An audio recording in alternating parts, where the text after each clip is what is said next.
Yeah, thank you for coming to my talk. This talk will be kind of going over, we'll be looking at various genres of games, be it 1v1s, fighting games, team-based games, as well as battle royale games, and just kind of looking over how they do online tournaments, how players can use spectator modes to see the games online and broadcast, as well as going into a case study of the game that I'm working on and see how, if any tips that I could give on what we're using for those who are developing game currently. So just a little bit about me. My hair's still up there, it's all in here right now, but currently I am a technical designer down at Superbit Machine. We're working on a competitive platformer shooter called Armajet. We'll get into that a little bit more, but I've also spent my time at USC being the varsity Smash Bros. Manager. So I've been working with, local scenes, local tournaments, being able to put on my own Smash Bros. Tournaments at USC as well. And I'm also a Unity affiliate, so I've been using the Unity 3D game engine for a while. So, I've got the developer aspect as well as the esports aspect in me. So let's just go ahead and jump into 1v1 games. We'll be primarily looking at the fighting game genre just because it's been a well-established genre. There's a good vocabulary, coherence in the way that fighting games utilize their UI in order to create better experience for spectators to see what's going on throughout the match. We'll also be using fighting games as an example of how online tournaments, online arenas are run as well. So I'm a fighting game person, so sorry if I kind of start glaring over some terms that you might not be familiar with. But a quick overview of fighting game UI. You can kind of see in the red boxes that are outlined information for just each character. This is standard UI for all fighting games. This is Street Fighter for an example, but other games like Tekken, Killer Instinct, Guilty Gear, they all use a similar format where you have the character's health at the top left and top right. You have any info about the current game that's going on in the center. So here you can see how much time is left in this match, as well as if any of the players have won any rounds before. And at the bottom you have your special unique mechanics, you have your special meters. You'll also notice that there's a bunch of white space outside of those red boxes. That's mainly for being able for tournament organizers to add their own overlays. So this is a screenshot from one of the Capcom Pro Tour tournaments.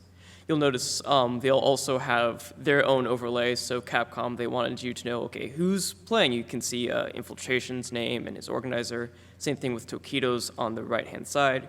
You can also see how many sets they're into. So we know that Tokido won one game earlier. And then last, you can kind of see where we are in the bracket. So this is a grand finals match. This is going to be the last match of the tournament. You also notice at the bottom that there's enough room for sponsor logos, what tournament's going on. So anybody who's wanting into making fighting game, make sure you kind of leave a lot of white space for tournaments to incorporate their own overlays into the game. Now, one unique thing that fighting games usually have been doing is being able to customize the HUD, this is really great for anybody who's kind of making a game that's kind of more focused on streamers, or a game that you just want to be streamed. You want to have a customizable HUD so that this takes into account different streamers who want to have, a cam box there, or maybe they want to have a whole donation strip going on the bottom. So here's an example from Killer Instinct. You can see in the settings menu, there's in big bold, there's a reposition HUD. And if you were to click that, you can use the arrow keys or whatever movement keys to go ahead and change the position of the HUD itself. So, let's say you have one tournament who has big overlays for the top for their players, or they want to just put all their tournament organization information on the top. This lets the tournament organizer go ahead and be able to put that information without obstructing your UI. One thing that streamers usually want to do is make sure that they preserve their overlays throughout each game that they use. And having a customizable UI let streamers be able to preserve the UI without having to like, oh, I gotta have a UI for this game, then have a UI for that game, and their directories full of just different overlays. Now I'll be going over online arenas. So this is kind of how games have traditionally been able to run tournaments. Being able to have like an online arena or an online lobby, or even just have like online brackets. So who here has watched or participated in an online tournament before? Yeah, see, it's a growing number. It's great because, you know, you don't have to like trek miles and miles to go to a local pizza parlor to compete into a Street Fighter tournament anymore. So tournament streamers, they use these online arenas and lobbies. If anybody's doing like an online tournament, you might want to have spectators as well, so whoever is hosting the tournament can actually watch the current match being played. And another benefit of having these lobbies is, you know, some games like Smash, there's so many different rule sets depending on like which region you are or just like how competitive you want the game to be. So lobbies often will let you customize the rule set for the game. Also, here's an example from Tekken 7 about how they use an online bracket. So this is all done in game. You can see this tournament's using double elimination, but there's settings for if you wanted to host your own tournament in Tekken 7 to have like single elimination or, you know, possibly round robin as well. At the bottom left, you can see chat, which is, you know, very important. You can notice, okay, where matches are being played in bracket right now. Or, you know, if you wanted to chat and say like, hey, are you online right now? And, you know, if they don't respond, you can request a DQ. And the bottom right, you can also see, you know, where everybody is in the region. So if somebody's, you know, slowing down the tournament or if there's a lag spike somewhere, you know where it's coming from. So here's kind of the online tournament loop from a player's perspective. Now, on the admin side, we're just assuming that the players have been seeded and the system, whether it's SmashEG or Battlefy or whatever app you're using, has seeded the brackets.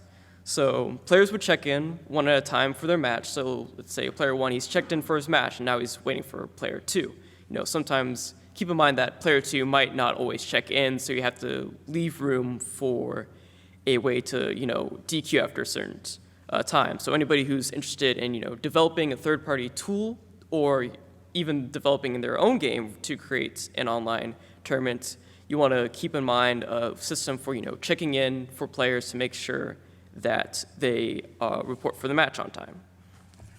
And so the match has been played, and then after they play the match, the players report their score. It's just like a local tournament, but, you know, it's all done online. And now for people who are hosting tournaments, there's 3 key features that you usually want to have on your online tournaments, and I'll be going over like 3 good examples from 3 different softwares, systems, usually online, that have done it. So SmashEG, if you're not familiar, it's a site that lets you set up brackets as well as shops, a whole bunch of different features that are dedicated towards just running a tournament.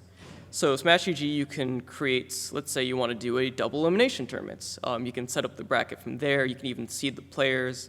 There's also a cool feature where you can ask like for a lobby password. So it can so when a player checks into their match, they get a lobby name, a lobby password. So if you have somebody who's running the stream, they can just look at whatever match is going on there and spectate that match. You also want to have a means to communicate for your online tournaments because, you know, players have to communicate within each other as well as, you know, your tournament organizers or your moderators want to check in to make sure these matches are being reported fairly.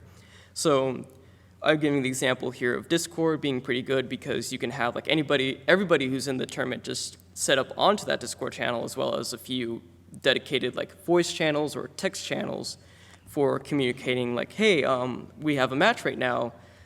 Should I go ahead and host or should you go ahead and create the lobby? And then lastly, of course, you need somewhere to broadcast it because people want to see what's going on. So, you know, you can use Twitch, YouTube. There's a whole bunch of new platforms for streaming tournaments. And so the end result will kind of look like this. Nairo, he's a famous Smash streamer and content creator. He does these things called Naifu Battles and Naifu Wars that, you know, sometimes get like 600 people at once. So he does this all online. He's able to finish a 600-person bracket in the span of just a day. And this is all done just online. You can see he's able to incorporate his own overlays. You can see like how many subscribers he's got, all this information without the game obstructing that information, or him obstructing the information. And in fact, Nintendo took inspiration from grassroots tournaments and online tournaments to create their own. So just this past few months, we've been having the Super Smash Bros. Ultimate North American Open. It's been using Battlefy to create the bracket, as well as streaming to YouTube, and I'd assume Battlefy also has the chat component so that the tournament organizers over at Nintendo can say, oh, we want to broadcast this match on YouTube. Now we'll be going into a case study of my own game over at Super Bit Machine. So raise of hands, who here is actually currently working on a competitive game right now? Yeah, I'd love to see your games as well when they get finished. So I'm going to just go into a brief overview of like Armajet, what Armajet is. It's essentially Smash Bros. With guns. So you're kind of already thinking, okay, you've got a 2D layout. It's going to be like high fidelity, kind of like Quake and Contra were. And we got a huge inspiration from, competitive games, trying to make that quick action juicy. And so we also use systems like matchmaking, lobbies. We've taken inspiration from other games who've been doing online tournaments and online matchmaking to help with our matchmaking service.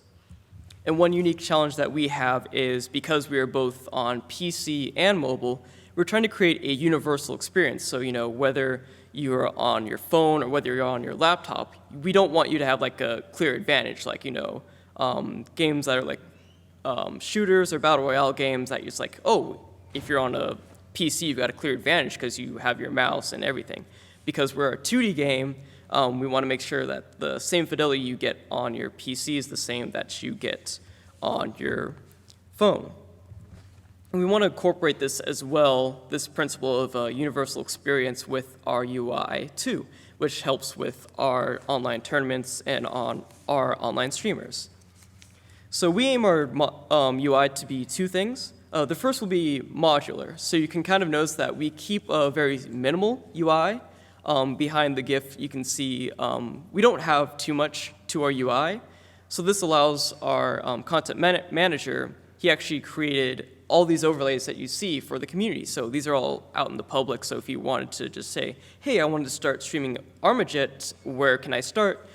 He gives this whole Photoshop file as well as a whole bunch of different PNG overlays so that you can just lay this onto your stream, and this helps kind of set a standard for like our Armajet overlays, as well as the fact that we accounted for maybe it's a single streamer or maybe it's an Armajet tournament going on.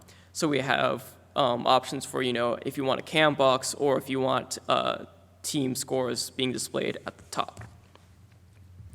The second thing we aim for at Super Machine for our Armajet is making sure the UI is familiar. So you'll notice that we are taking inspiration from other games as well. So at the top you see the round information, which is very akin to the fighting game segment that we just went over.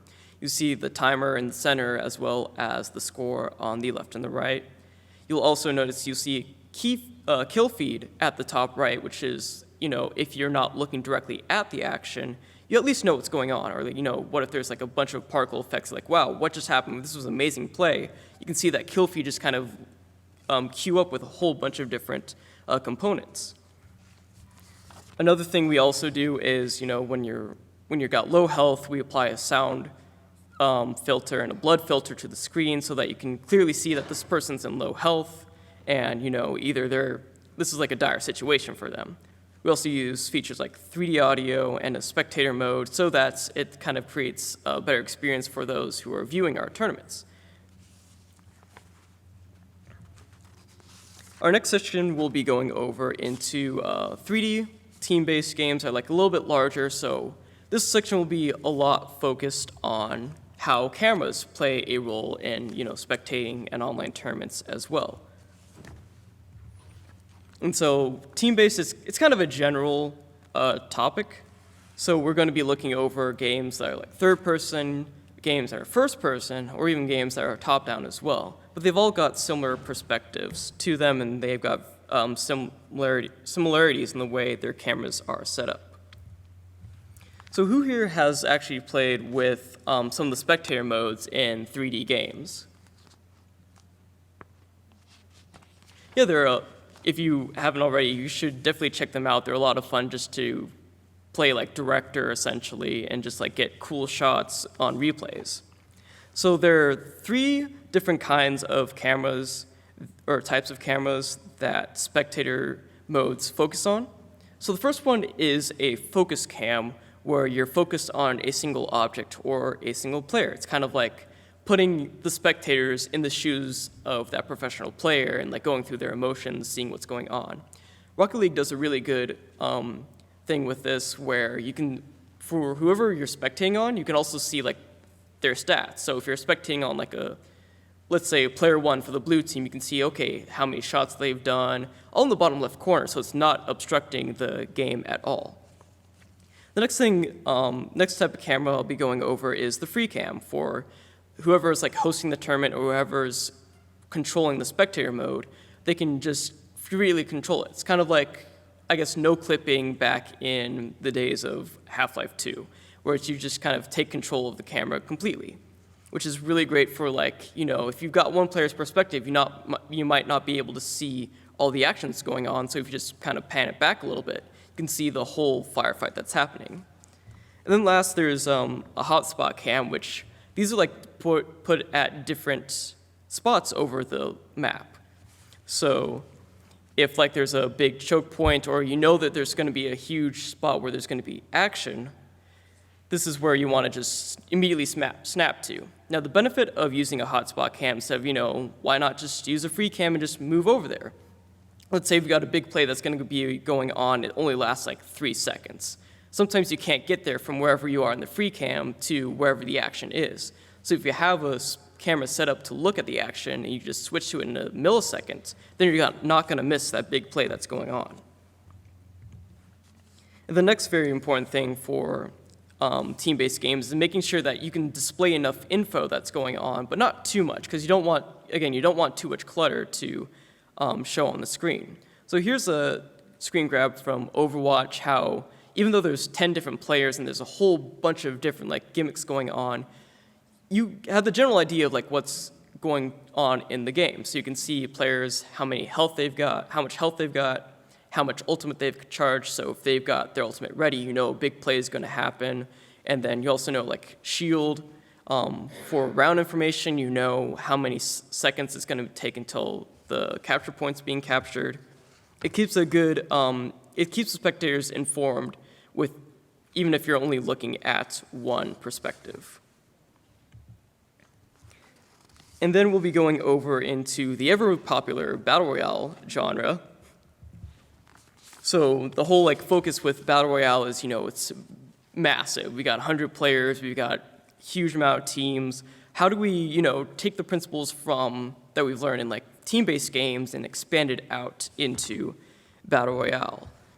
One big problem with Battle Royale genre is because these maps are so big and expansive, you can't do the hotspot cam method. Here's an example from Fortnite. It's a huge map. There's every little open area could be its own hotspot. And if you're just one person, that's really hard to keep track of all of them. So what Battle Royale genre tournaments usually do is, they do newscasting. So they'll have multiple different casters with multiple different cameras and perspectives so that they can just monitor, okay, something big's happening over in this quarter, and also something big's going to be happening over in this quarter. It's essentially like having much more of those spectator cams and much more control so that if something big were to happen in an area that you don't know of, you can keep track of it. So for developers of Battle Royale genres, you should definitely add special tools for spectators to be able to see multiple points of view at once. Again, the Battle Royale genre is all about big, expansive being able to see huge views. So for spectators, they'll want to be able to see, 4, 5, 10 different perspectives at once so that they can switch to it on the fly. It's kind of how live tournaments also work. You'll notice at each cubicle is essentially its own team. And each of these teams, they've got a camera focused on them. So whoever is organizing the tournament, they have to switch to the camera shots for if that person's being focused on. You can also see at the bottom is where the news anchors themselves are. So they can help news anchors essentially, or sportscasters, shoutcasting. Their goal is to weave the narrative of the overall match. So, they'll begin with introducing the players, introducing the game, the genre, for those who, are inexperienced or this is their first time watching. And they also, let's say a big play is happening, they can roll to one person who's been looking at that particular play and get the audience picked up to speed. The whole challenge of Battle Royale is being able to keep an overall narrative, and by using different perspectives, by having different spectators look at these perspectives, you can keep an overall flow of this narrative going in a straight line instead of, more sporadic for people to not understand what's going on.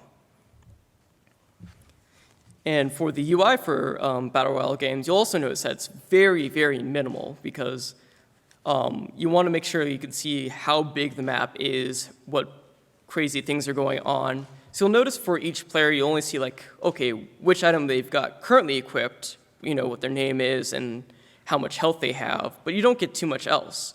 One special thing that PUBG does is for every bullet trace or any other particle that has to deal with gunfire or somebody getting hit, in their spectator mode, they blow it up. They make it a lot more visible so that spectators can see what's going on. So you can kind of see in the center top left, you can see a huge damage number all in red. So it's you can clearly see that person got hit. Whereas when you're in game, it's a lot smaller. So the players, they can focus on, okay, this is the important play without having all the particle effects shoot in their face. While as spectators, they have blown up, more dramatized effects so that they know, oh, this person's getting hit. Another interesting thing for Battle Royale genres that just started coming up is this thing called Twitch Rivals. So instead of having multiple different, shoutcasters or commentators looking at perspectives, each player is essentially their own shoutcaster. So this will cut down on expenses for hiring more spectator cams or having more shoutcasters be able to commentate your tournaments. It's essentially each player is their own shoutcaster, and they'll keep you up to speed. So you'll have your anchors talk about, okay, we're introducing the players, we're introducing the game, and then the game starts. And then they can move over to a specific player, be oh, and you can listen in on their stream. They're talking about their strategies. They're oh, I'm in a big firefight, I don't know what's going on. This is a really interesting way and a unique way of just changing how we watch online tournaments and how we use spectators as well. And lastly, I'll be going over how 3D games will be able to use spectator modes with the new, mostly within regards to Unity. So is any developer here using Unity right now? We got a few. There's a cool feature that was just unveiled at the past Unite. It was called Cinecast. It's a part of Unity's new Cinemachine feature. And what this does is it kind of automates the process of creating spectator cams. So what it will do is it will create a whole bunch of different camera points. Each one of those red dots, that's a new camera, and each blue trace is essentially one of the hotspots that it's picking up.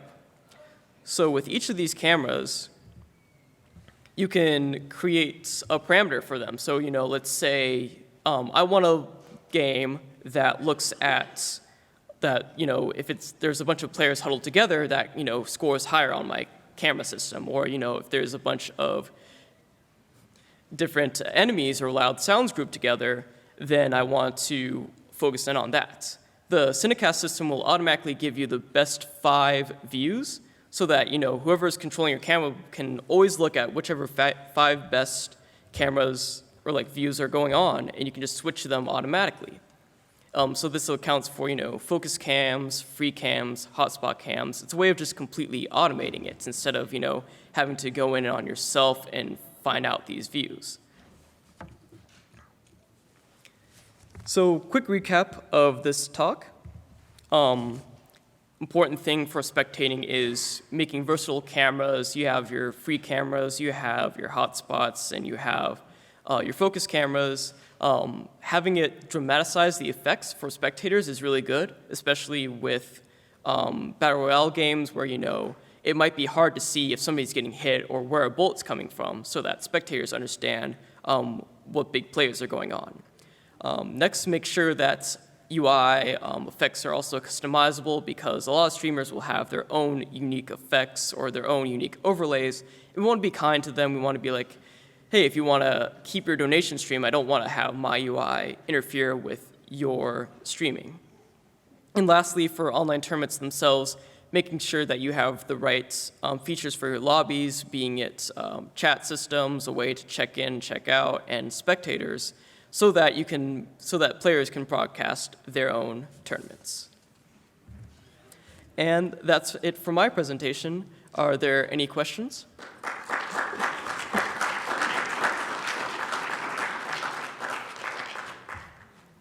You can go ahead and there should be a mic up there if you got a question. We've got about 3-ish minutes, so if we need to go to overflow room, I can send everybody up there. Hi, I'm Baudo from Mexico for Twitch. Good examples. And also, I do events in Mexico, but they're live events. And I'm really looking into expanding to online events as well. Mm-hmm. And so far, I've seen 2 approaches. One is, tournaments the day of, and it's just that day. Yeah. And I've seen others that it's the same format, but it goes over a bunch of days, maybe a week or so. So I'm really interested because, doing it over a week can be more content if you're trying to stream or something. But I would like to, in terms of efficiency or how can you make something smooth, from these 2 approaches, which one would you consider the best? I think it kind of depends on to anticipate how many matches that you'll be playing out. So if you're playing a whole round robin kind of set of things, so let's say you have an online tournament that's 32 invitational, but it's all round robin. You want to account for having so many different matches because round robin isn't double elimination. It's going to be hundreds of possible matches. So you want to just kind of spread it out evenly. You also want to keep in mind who's viewing your tournament, how long will they be dedicated to watching your tournament stream? Because if you have if it's getting 8 hours for a tournament, it might be harder to keep that audience engagement. Whereas if you kind of spread it out over 2 days or 3 days, or you keep your smaller brackets or your pools, and then you have your grand finals or your finals or top 8s on Sunday, then that kind of helps pace both the players and the spectators too. Okay, thank you very much. Mm-hmm.